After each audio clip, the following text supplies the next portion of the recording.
Okay, sorry about that, kids. Where were we up to?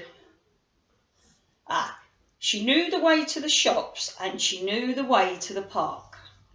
So Daisy picked up her case and her umbrella and began walking her way down the garden. Squelch, squelch, squelch, splosh went her smart shoes in the mud.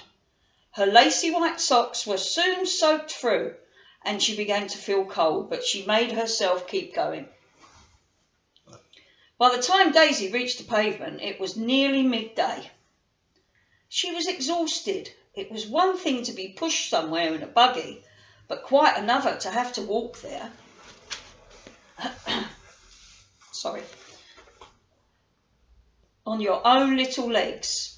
No wonder the poor doll was tired. But Daisy knew she had a long way to go, and she wanted to get to the park before nightfall. So she didn't stop. She carried on her little legs. As Daisy started her journey down the pavement, the wind began to blow and the sky grew grey.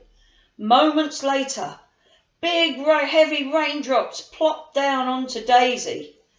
She struggled to put up her little blue umbrella, but it was so tiny that the big drops of rain simply splashed over the edge and onto her face.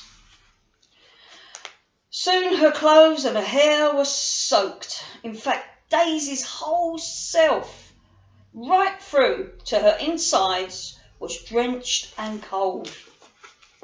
She was shivering terribly and felt quite faint. "It's no use," Daisy said to herself. "I'll have to stop and rest, just for a bit. There are some big leaves under those big trees. They'll be nice and soft to lie on, just for a little while." Wearily, Daisy collapsed onto the small pile of leaves. Her button eyes closed and she fell fast asleep. And all the while the rain kept falling and the wind kept blowing, colder and colder and colder. Hours later, Daisy woke with a start. The rain had stopped, but darkness surrounded the dainty doll. When she tried to move, she found she couldn't. She was trapped in a great heap of cold, wet leaves. In the tree around her, an owl hooted eerily and flapped its wings. The sound made the poor doll even more frightened. She was alone in a strange place, and there was no one to help her.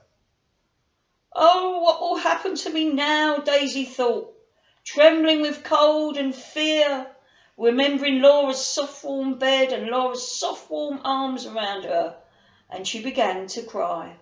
"Why did I ever run away?" she sobbed. "How I wish I was back home safe with Laura." As she lay there in the leaves, weeping and wishing, Daisy suddenly heard something. A sound she knew well. It was a bark, an excited, happy bark, and it sounded so sweet to Daisy. "Max!" cried Daisy. "Max, help!" But she needn't have bothered calling. Max knew just where she was, and he was galloping towards her. A moment later, she heard the familiar snuffle and felt Max's cold, wet nose nudging its way through the leaves. Then, ever so gently, Max grabbed hold of Daisy with his mouth and pulled her out. "Oh, Max, you found Daisy!" cried Laura, running towards them. "Look, Mum," she called. "Here she is. Oh, I can't believe it. Max found Daisy." When Laura took her and held her tight, Daisy felt happier than she had ever felt before. "Let's have a look," said Laura's mum, crouching down. I think after a wash in some warm soapy water and a little work with a needle and thread, Daisy should look as beautiful as ever." "It doesn't matter what she looks like, Mum," said Laura. "The important thing is that she's back and Max found her. You're a very clever dog, Max. You're a very clever dog indeed." As Laura reached down to give Max a pat on the head, Daisy looked down at him too.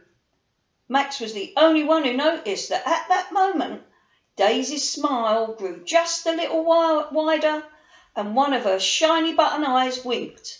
It was a wink that said, "I think you're clever too, my good friend." So that's the end of another one.